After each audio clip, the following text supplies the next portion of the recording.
నోట్ల వర్షం కురిపించా అన్నట్లుగా 500 రూపాయల నోట్లు దర్శనమిచ్చాయి.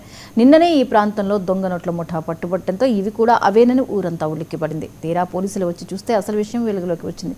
సమాచారం అందుకున్న దమ్మపేట పోలీసులు ఆ నోట్లను ఒడ్డుకు తీసి పరిశీలిస్తే విషయం బాధపడింది.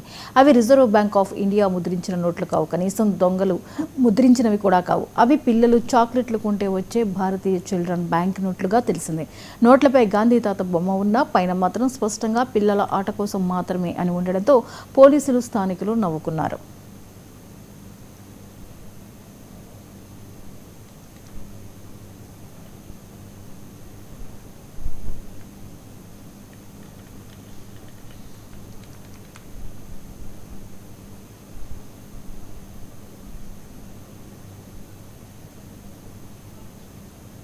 లచ్చాపురం గ్రామ శివారులో గల చెరువు నందు దొంగ నోట్లు పడేశారనే సమాచారం అనేది మాకు రాగానే మా పోలీసు అందరూ కలిసి వెళ్ళి చెరువు దగ్గరికి వెళ్ళి అక్కడ పడేసిన నోట్లన్నీ కూడా కలెక్ట్ చేసుకొని వాటిని పోలీస్ స్టేషన్ తీసుకొచ్చి వాటిని వెరిఫై చేసిన తర్వాత అవి చిన్నపిల్లలు ఆడుకునే చాక్లెట్ నోట్లు అనేది తెలిసింది.